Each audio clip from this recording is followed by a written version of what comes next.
going to downplay this, and you're not going to like it. I'm going to oversimplify some of this, and you're not going to like it. I'm instead going to ask everybody to just kind of hang on and see what happens tonight in Detroit. You're not going to like that either. Good morning to you. Good Thursday morning. I'm Dejan Kovacevic of DK Pittsburgh Sports. This is Daily Shot of Penguins. It comes your way bright and early every weekday. If you're into football and or baseball, I also offer daily shots of Steelers and Pirates in the same place that you found this. Rangers 6, Penguins nothing. Last night at PPG Paints Arena. A most disappointing, maybe deflating is a better word, 57th season opener for the franchise. Crowd came to play. The crowd was there, present and accounted for in every way. And the intros were fun. Massive, even bigger than the norm. Roar for Sidney Crosby as he was the last player introduced, as always. And then you have the Rangers out there and everybody's booing, and it only took like a minute or so into the game for the first Igor chant aimed at Shesterkin. And the Penguins, to their credit, appeared to feed off of this, even though New York struck early on a really well-placed slap shot from the point by Jacob Trouba that was tipped in by Sam Carrick. Not much that could have been done there. Just a solid execution of a basic play, but the Penguins kept coming. They were skating, they were creating, they were even gasp shooting. They took some high-quality shots within that. And what do you know? The other team's goaltender, looked like a superstar, only in this case, Shesterkin actually is one. So here comes shot after shot after shot, trying to pick corners. Shesterkin's getting his shoulder up, his blocker up, pads across, not really giving up rebounds. Smothered one puck that the Penguins were scrambling in the crease. Drew O'Connor in particular to take hacks at. Nothing would get through. And then the Rangers scored twice in rapid succession at the end of the period, and thanks for coming, everybody. That's it. So which comes first? The defensive collapse or goaltending or whatever you'd want to call that, or however you'd care to characterize it? Tristan Jarry had a weird night.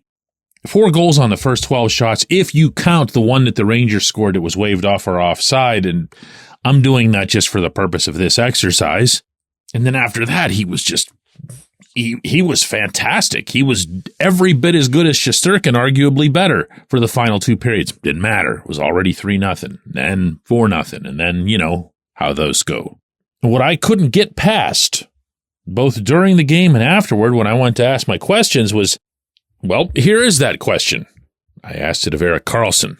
It almost feel like if you had put one of those grade A's in early, the game could have been different. You know what I mean? I mean, you can always say that, right? Sure. But that's true. I think, we started the game good enough, I thought, we were carrying the game, and then, they scored 3 quick ones, and, we had a tough time getting back from that. I think we played decent in the second period, and they still find a way to score 1, and then, the third period is what the third period is. At the same time as, it's an ugly result.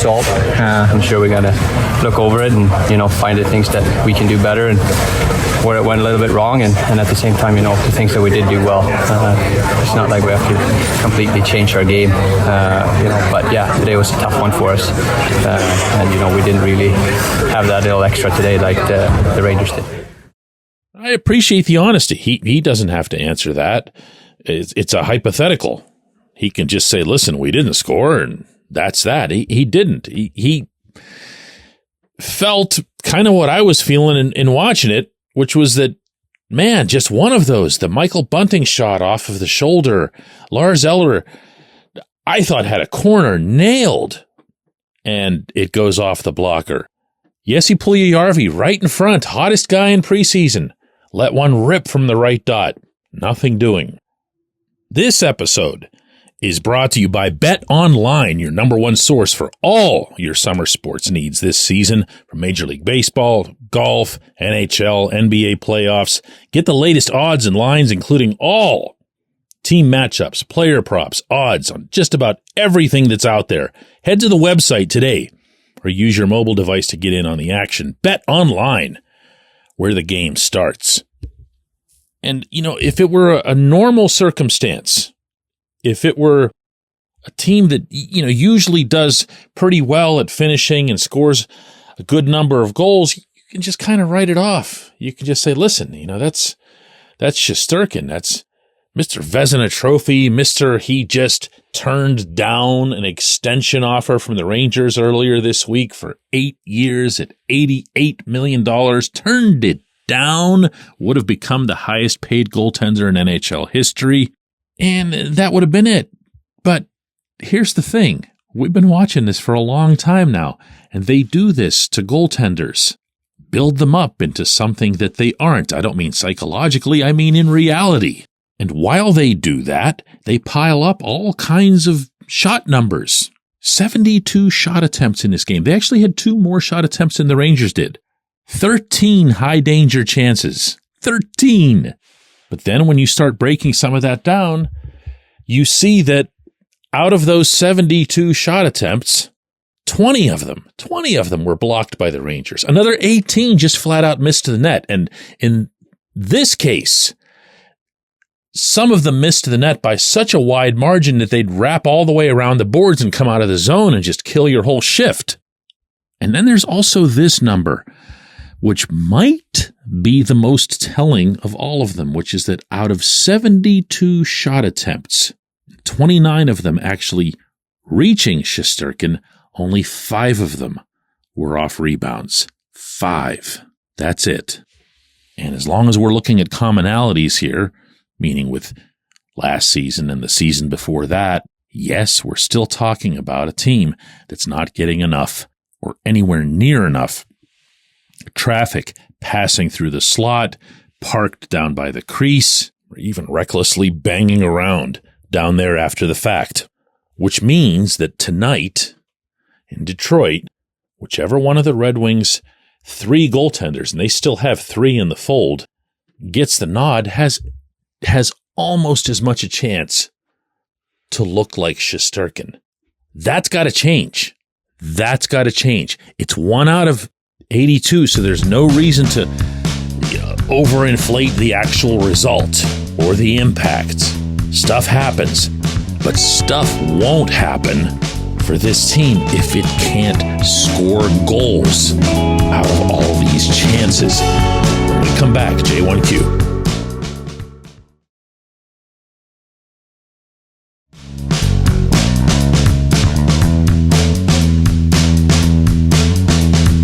Today's J1Q comes from Robert Donahue, who says, DK, you mentioned in the Tuesday episode that you wanted to see fewer odd man rushes against the Penguins.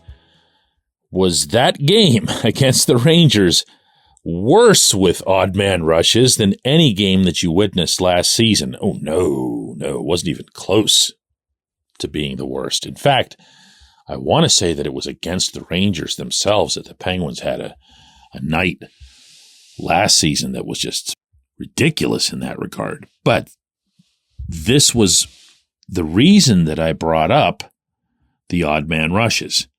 The Rangers are really good at this, as I said a couple days ago, and the Penguins are really not. At least they weren't for the first, let's say 4.5 months of last season. They cracked down on that quite a bit, to their credit, during that run there at the end, but it's a problem, and it's another lingering problem. Now, I don't want to overstate it within this season's context. First of all, again, it's just one game, but it's also one game in which the Penguins fell behind early, and you do have to start taking some risks, blah, blah, blah. That's standard hockey stuff. But there were odd man breaks. There were 3 clean breakaways for the Rangers.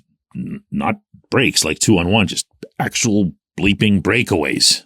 And I did express that this didn't feel like an ideal matchup with which to open the season. Now, on that note, I also said on that episode that I really didn't like that the second night of the season would have the Penguins facing another really fast team that loves to score off the rush. And on top of that, the Red Wings will be playing their opener tonight at Little Caesars Arena. So depending on how you view these back-to-back things, they're either going to be sitting there all fresh and eager and ready to go skating circles around the Penguins, or the Penguins will have had a chance to get their legs going, whereas the Red Wings will still be functioning in the preseason. I don't know. We'll see. All I would hope to see from the Penguins' perspective is some pucks going into the net.